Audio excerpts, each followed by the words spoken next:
In my video on pomegranates and prostate cancer, pomegranate pills appeared useless in the treatment for prostate cancer. And the same disappointing results with a pomegranate beverage, but that was just a pomegranate extract as well. So maybe the pomegranate itself cannot be blamed for the ineffectiveness seen in the study, but rather the low dose of the pomegranate active principles in the extract. But what is the active principle? Extracts will boast about the level of ellagic acid. Definitely one of the more potent of the phytochemicals found in pomegranate. However, it's not as strong as the pomegranate itself. What they mean is that the components may act synergistically. The whole may be greater than the sum of its parts. Here's human prostate cancer cells in a petri dish churning away at 100% growth, but drip on this pomegranate fraction, and the cancer growth rate is cut 30%. But this other fraction appeared useless. So what if you add them both together? What do you think would happen? 30% suppression plus 0 suppression equals 70% suppression. That's synergy, where 1 plus 1 is greater than 2. Here they are under a microscope. That's what prostate cancer cells look like.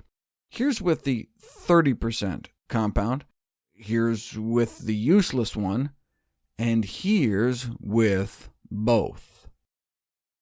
So any attempt to characterize the power of a medicinal food by standardizing a single chemical is missing the entire point of plant-based medicine. So the standardized extracts represent a cynical, money-driven attempt to replace the power of the pomegranate with the power of ellagic acid. But the pomegranate needs no such tricks or enhancements. It's powerful as is. So why don't they just try the fruit out on cancer patients? Because you can't stuff a pomegranate in a pill, so you can't compare it to an indistinguishable sugar pill placebo. Drugs are easy to study. People don't know if they're taking the active drug or the placebo, but they tend to notice if they're eating a pomegranate or not. So if you gave a bunch of cancer patients some pomegranates to eat, and the cancer slowed down, you wouldn't know if it was the pomegranates or just the placebo effect.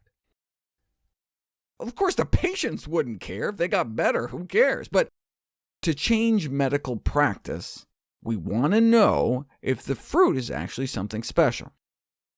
I suppose you could create some kind of pomegranate smoothie versus some fake smoothie, but that sounds logistically difficult. So researchers tried powdering it. 199 men with prostate cancer either got a placebo or a tablet 3 times a day containing 100 milligrams of whole powdered pomegranate. Now, this was the whole fruit, just with the water taken out. But, even so, how much can you fit in a tablet? Comes out to be about 6 pomegranate seeds worth a day. That's about 1/100th of a pomegranate a day. Since they could fit so little in a pill, they tried to maximize their chances of beating back the cancer using diversity. If you have 2 groups of people eating approximately the same amount of fruits and vegetables, but one group ate a relatively low biological diversity diet, where they ate tons of really healthy foods, but just less variety, than smaller servings of a high diversity diet, which group would win in terms of protecting their DNA from free radical damage? The high diversity group. This suggests that smaller amounts of many phytochemicals may have a greater potential to exert beneficial effects than larger amounts of fewer phytochemicals. Same result for inflammation. Greater variety in fruit and vegetable intake is associated with lower inflammation, even if you eat the same number of servings. Same with improving cognitive function. Greater variety in fruit and vegetable intake was associated with a better mental status, executive function, attention, and memory function in some cases, even after adjustment for total quantity. So if you have two people eating the same number of servings of healthy foods, the one eating a greater variety may do better. So the researchers didn't just put in some pomegranate powder, they added some powdered broccoli too, and some powdered turmeric, and some powdered green tea concentrate. So a fruit, a vegetable, spice, and leaf. But tiny amounts. That's like 1 floret of broccoli a day, less than an 1/8 teaspoon a day of turmeric, and about 1/6 of a tea bag worth of green tea. All great plans, but could such tiny amounts actually affect the progression of cancer? Yes. In the group of men with early-stage prostate cancer trying to avoid surgery, the PSA levels rose in the placebo group, rose nearly 50%, indicating the cancer continued to flourish. Whereas in the pomegranate, broccoli, turmeric, green tea food supplement group, the PSAs didn't rise at all. And in those with more advanced disease, already had surgery or radiation trying to avoid chemo, a 70% greater rise in the placebo group. That was enough to significantly delay some of the more toxic treatments. So significant, short-term, favorable effects.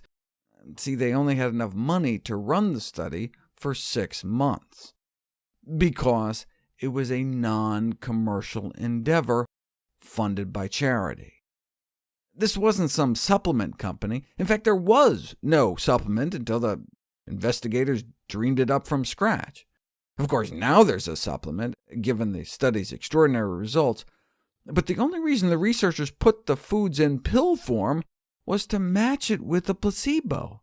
In my mind, what this study should tell cancer patients is to eat curried broccoli with fruit for dessert and sip some green tea.